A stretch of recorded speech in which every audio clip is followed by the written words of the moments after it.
शेतकऱ्याचा मुलगा आहे जे शिक्षण घेते, तरी आज सुट्टी असल्यामुळे शेतात आला. आज त्याच्याकडून जाणून घेऊ आपण की तुमच्या वावरात जे मजूर कामाला आलेले आहेत, की जे हळद वेचण्यासाठी आलेले आहेत, तर त्यांचं काय म्हणणं आहे किंवा उत्पन्न कसं निघालं लागलं त्यांचं काय म्हणणं आहे? अनेक गावात गावकरी बंधूंनी हे हळद वेचतात त्यांना बोलवलं होतं. त्यांची हळद ह्या हळदी एवढी निघाली नाही आणि कांडी पण बारीक आहे. तुमच्या मार्गदर्शनाखाली कांडी खूप वाढलेली आहे.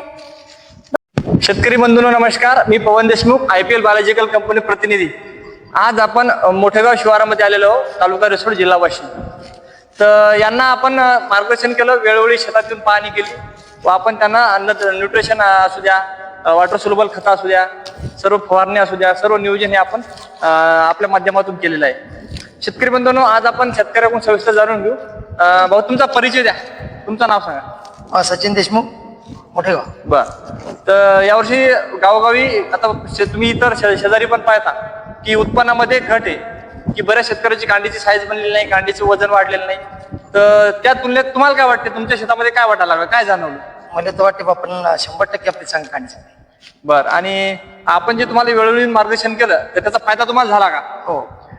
बाकीच्या शेतकऱ्यांना आमच्या सर्वांच्या मार्गदर्शनाखाली हे हळद पीक नियोजन करायला पाहिजे का? करायच पाहिजे. आम्ही जे मार्गदर्शन केलं त्याच्याबद्दल समाधानी आहेत का? म्हणजे तुम्ही जे अपेक्षित उत्पन्न होतं ते आता वाटायला तुम्हाला तेवढं होईल म्हणून? 100% वाटतेच पाहिजे. तर आता हे जवळ येऊन पहा, कांडीची जी साईज आहे, पूर्ण कांडी फुगलेली आहे.